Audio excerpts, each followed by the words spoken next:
নমস্কার বন্ধুরা, আর গরম খাবার চ্যানেলে আপনাদের সবাইকে স্বাগত জানাই। বন্ধুরা, আজকে পুঁইশাক পাতা দিয়ে আলু বেগুন দিয়ে খুব সুন্দর একটা শাক ভাজি রান্না করব। আশা করছি আপনাদের কাছে ভিডিওটা খুব ভালো লাগবে, আর ভিডিওটা পুরোটা দেখার অনুরোধ রইল। বন্ধুরা, যদি আমার চ্যানেলে কেউ নতুন হয়ে থাকেন, চ্যানেলটিকে সাবস্ক্রাইব করে দিয়ে চ্যানেলের পাশে থাকা বেল আইকনটি বাজিয়ে দিতে ভুলবেন না। যখনই কোনো ভিডিও আমি আপলোড করব, সাথে সাথেই যেন নোটিফিকেশনটা আপনারা পেয়ে যান। আমি চলে এসেছি আমার সবজি খেতে। তো দেখো কত সুন্দর পুঁইশাক পাতা হয়ে আছে। তো এর থেকে কিন্তু পরিমাণ মতো আমি পুঁইশাক পাতা তুলে নেব। আর যে সবজি ক্ষেতটা তোমরা দেখতে পাচ্ছ, সেই ক্ষেতের মধ্যে কিন্তু সবসময়ই আমি কিছু না কিছু সবজি লাগিয়ে থাকি। তো বন্ধুরা, আমি কিন্তু সকালবেলায় পুঁইশাক পাতাগুলি তুলেছিলাম, ধুয়ে পরিষ্কার করে রেখেছি, একদম নেতিয়ে যাচ্ছে। দেখুন দুপুরে রান্নাটা করতে এসছি। তো বন্ধুরা দেখুন, এবার পুঁইশাক পাতাগুলি ভালো করে ধুয়ে তো পরিষ্কার করে নিয়েছি, একদম পেঁচে পুচে নেবেন পোকামাকড় আছে কি না। এবার কিন্তু সুন্দর করে আমি কেটে নেব। আর এই পুঁইশাক পাতাগুলি একদম মিহি কুচি করে কাটার কোনো দরকার নেই। পুঁইশাক পাতা এমনিতেই নরম সবজি, একদম মজে যাবে। তো একটু বড় বড় কেটে নিলেই হবে। তো দেখুন আমি একটু বড় বড় সাইজ করেই কেটে নিচ্ছি। তো এইভাবে কিন্তু সমস্ত পুঁইশাক পাতাটা কেটে আমি একটা থালাতে উঠিয়ে নিচ্ছি।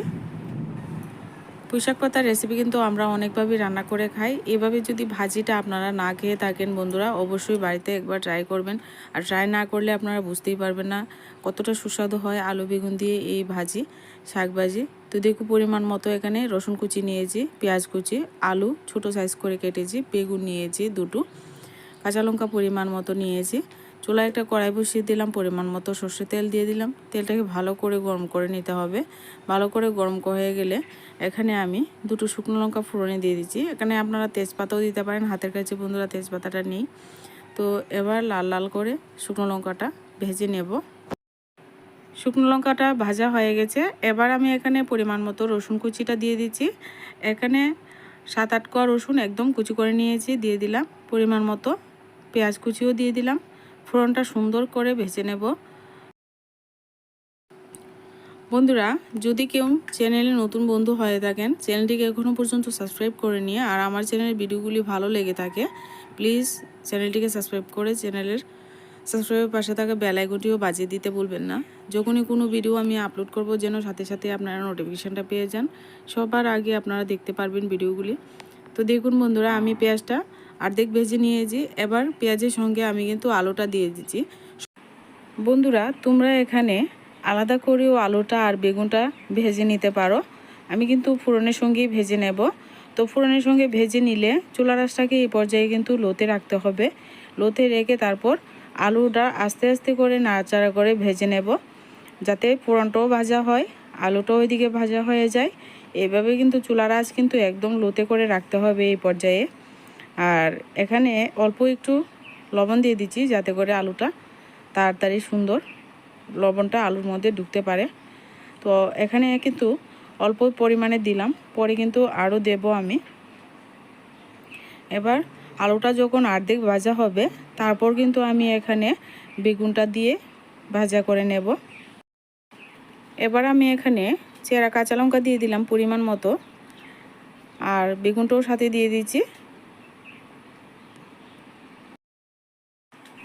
বেগুন নরম সবজি, তার জন্য কিন্তু পরে দিয়েছি, আলুটা আগে দিয়ে দেবেন। তারপর আলুটা অর্ধেক ভাজা হলে বেগুনটা তার সঙ্গে দিয়ে ভাজা করে নেব। আমরা যেভাবে আলু বেগুন ভাজা করি সেভাবে কিন্তু একদম একটু লাল করে ভাজাটা করে নিতে হবে। এবার উলট পালট করে একটু পর পর কিন্তু নাড়াচাড়া করে দিয়ে আমি আলু বেগুনটা ভেজে নেব। তারই সঙ্গে আমি এখানে হলুদ গুঁড়োটা দিয়ে দিলাম। এবার দিয়ে আবারও নাড়াচাড়া করে নেব।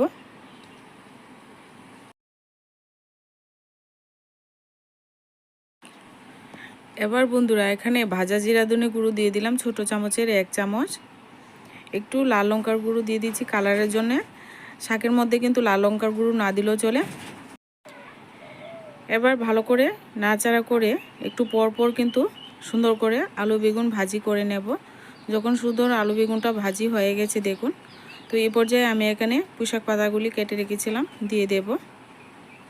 তো দেখুন কত সুন্দর ভাজি হয়ে গেছে। এবার পাতাগুলি দিয়ে দিচ্ছি।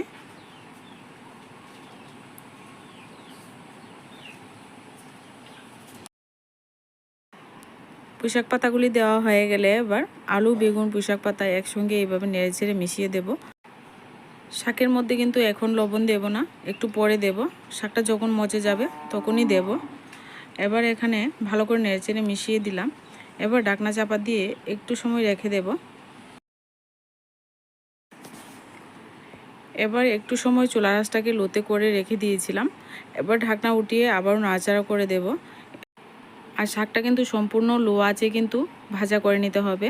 একদম চুলার আঁচ হাই করলে কিন্তু শাকটা নিচে থেকে পুড়ে যাবে। শাকটা কিছুটা মজে গেছে, এবার পরিমাণ মতো লবণ দিয়ে দিচ্ছি। লবণটা আবারও নাড়াচাড়া করে মিশিয়ে দেব। বন্ধুরা, এই শাক রান্নাটা যদি আপনাদের কাছে ভালো লাগে প্লিজ লাইক করবেন, কমেন্ট করবেন এবং চ্যানেলটিকে বন্ধুরা সাবস্ক্রাইব করতে ভুলবেন না। ফেসবুক পেজ থেকে দেখলে পেজটাকে ফলো করে পেজের সাথে থাকবেন। বন্ধুরা দেখুন, শাক নাড়াচাড়া করতে করতে একদম ঝরঝরা করে কিন্তু শাকটা ভাজি করে নিয়েছি। আর এখানে দেখুন একদম জলটা শুকনো শুকনো হয়ে গেছে আর শাকটাও একদম ভাজা ভাজা হয়ে গেছে। দেখুন শাকের কালারটাও চেঞ্জ হয়ে গেছে। তো আপনারা দেখে নিশ্চয়ই বুঝতে পারবেন যে শাকটা হয়ে গেছে। তো এই পর্যায়ে কিন্তু আমি শাকটা নামিয়ে পরিবেশন করে নেব। আর কিন্তু রান্না করার কোনো দরকার নেই।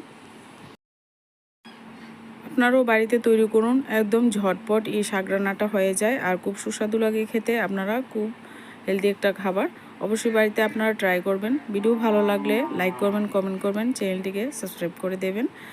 আর আজকের ভিডিওটা এই পর্যন্তই। দেখা হচ্ছে পরবর্তী কোনো নতুন ভিডিওর সঙ্গে।